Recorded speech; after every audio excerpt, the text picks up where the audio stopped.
Death of Mike Fink.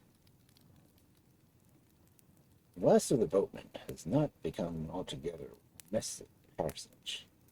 There would be around us those who still remember him as one of flesh and blood, as well as proportions simply human, albeit he lacked the somewhat of the heroic stature, as well as being a perfect terror to the people. As regards to Mike, it has not yet become the favorite question in doubt. Did such a being really live? Nor have we heard the skeptic inquiry, did such a being really die? But his death in half a dozen different ways and places has been asserted, and this, we take it, is the first gathering of the mythic haze, that shadowy and indistinct enlargement of outline, which, deepening through the long ages, best distinguish mortality with the sublimer attributes of the hero and the demigod. Had Mike lived in early Greece, his flatboat feats would, doubtless, in poetry, have rivaled those of Jason and his ship, while in Scandinavian legends he would have been a river god, to a certainty. The sea kings would have sacrificed to him every time they crossed the bar on their return, and as for Odin himself, he would be duly advised, as far as any interference went, to lay low and keep dark, or perhaps. The story of Mike Fink, including in death, has been beautifully told by the late Morgan Neville of Cincinnati, a gentleman of the highest literary taste as well as the most amiable of polished manners. The Last of the Boatmen was his sketch, as entitled, is acceptably in style, and, we believe, in fact, with one exception, and that is the statement as to the manner and place of Fink's death. He did not die on the Arkansas, but at Fort Henry, near the mouth of Yellowstone. The informant is Mr. Chas Kemple of this paper, who held a command of the neighborhood at the time, and to whom every circumstance connected with the affair is most familiar.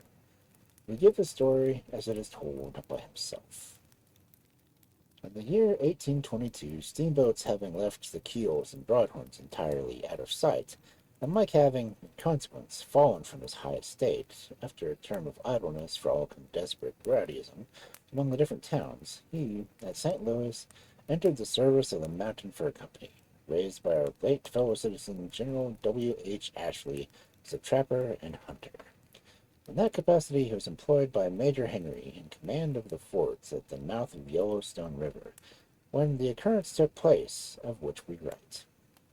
Mike, with many generous qualities, was always a reckless daredevil. But at this time, advancing in years and decayed in influence, above all became the victim of whiskey, which he was morose and desperate in the extreme. There was a government regulation which forbade the free use of alcohol at the trading posts of the Missouri River, and this was a continual source of quarrel between the men and the commander, Major Henry, on the part of Fink particularly. One of his freaks was to march with the rifle into the fort and demand a supply of spirits. Argument was fruitless, force not to be thought of, and when, on being positively denied, Mike drove his rifle and sent a ball through the cask, deliberately walking up and filled his can, while his particular boys followed his example, and all that could be done was to look upon the matter as one of his queer ways, and that was the end of it. The state of things continued for some time. Mike's temper and exactions grew more unbearable every day, till finally a split took place, not only between himself and the commandant, but many others in the fort, and the unruly boatman swore he would not live among them. Followed only by a youth named Carpenter, whom he had brought up, and for whom he felt a rude but strong attachment, he prepared a sort of cave in the river's bank, furnished it with a supply of whiskey, and with his companion turned in to pass the winter, which was then closing upon them. In this place he buried himself, sometimes unseen for weeks, his protege providing what else was necessary beyond the whiskey. At length attempts were used, on the part of those in the forts, to withdraw Carpenter from Fink.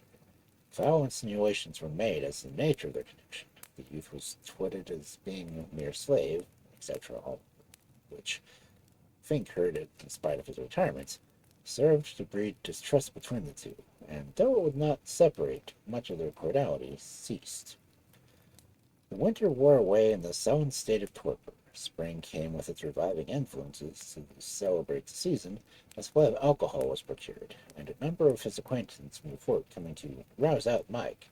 A desperate frolic, of course, ensued. There were river yarns, boatman songs, and nigger breakdowns, interspersed with wrestling matches, jumping, laugh, and yell, and cans circulating freely, until Mike became somewhat mollified.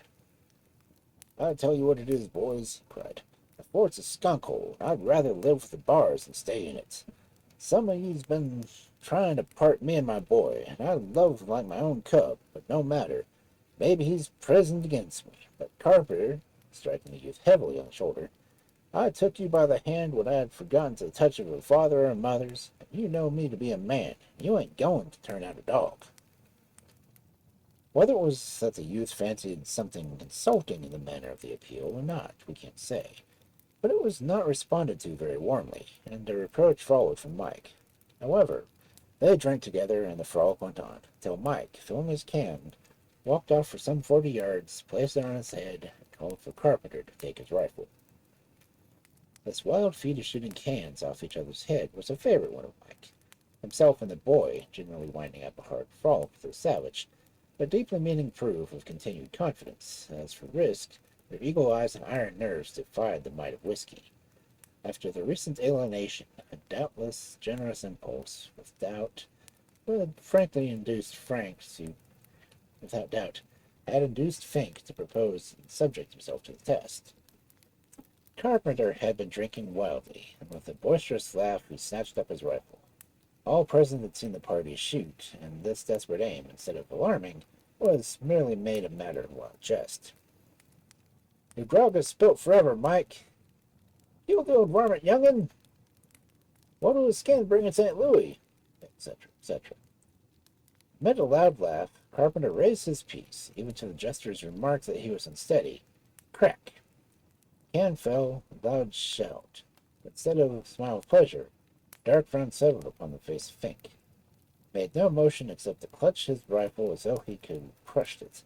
There he stood, gazing at the youth strangely. Various shades of passion crossed his features, surprise, rage, suspicion, but at length had composed themselves into a sad expression. The ball had grazed the top of his head, cut in the scalp, and the thought of treachery had set his heart on fire. There was a loud call upon Mike to know what he was waiting for, in which Carpenter joined, pointing to the can upon his head and bidding him fire, if he knew how.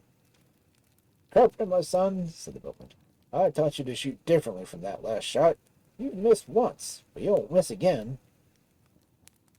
He fired, and his ball, crashing through the forehead of the youth, laid him a corpse amid his, and suddenly hushed companions. Time wore on, and yet the fort spoke darkly of the deed. Mike Fink had never been known to miss his aim. He had grown afraid of Carpenter, and he had murdered him. While this feeling was gathered about him, the unhappy boatman lay in his cave, shunning both sympathy and sustenance. He spoke to none, and when he did come forth, was a spectre, and was only to haunt the grave of his boy, or if he did break silence, was to burst into a paroxysm of rage against the enemies who had turned his boy's heart from him. At the fort was a man by the name of Talbot, and gunsmith of the station. He was very loud and bitter in his denunciations of the murderer, as he called Fink, and which finally, reaching the ears of the latter, filled him with the most violent passion. He swore that he would take the life of the defamer. This threat was almost forgotten. One day Talbot, who was at work on his shop, saw Fink enter the fort, his first visit since the death of Carpenter. Fink approached. He was careworn, sick, and wasted. There was no anger in his bearing, but he carried his rifle. Had he ever gone without it? The gunsmith was not a coldly brave man. Moreover, his life had been threatened. "Fink," he cried, snatching a pair of pistols from his bench, "don't approach me, or if you do, you're a dead man." "Talbot," said the boatman in a sad voice, "you needn't be afraid. You've done me wrong, and I come to talk to you about Carpenter, my boy." They continued to advance. The gunsmith called him again. "Think I know you. If you come 3 steps nearer, I'll fire by—" Mike carried his rifle across his arm. He made no hostile demonstration, except in gradually getting nearer, if hostile his aims were. "Talbot, you've accused me of murdering my boy, Carpenter, that I raised from a child, that I love like a son. I can't live with that. I'm not mad at you now, but you must let me show you that I couldn't do it. I'd rather died than once, and you've wronged me. Well, this time he was within a few steps of the door, and Talbot's agitation became extreme. Both pistols were aimed at Fink's breast, in expectation of a spring from the latter.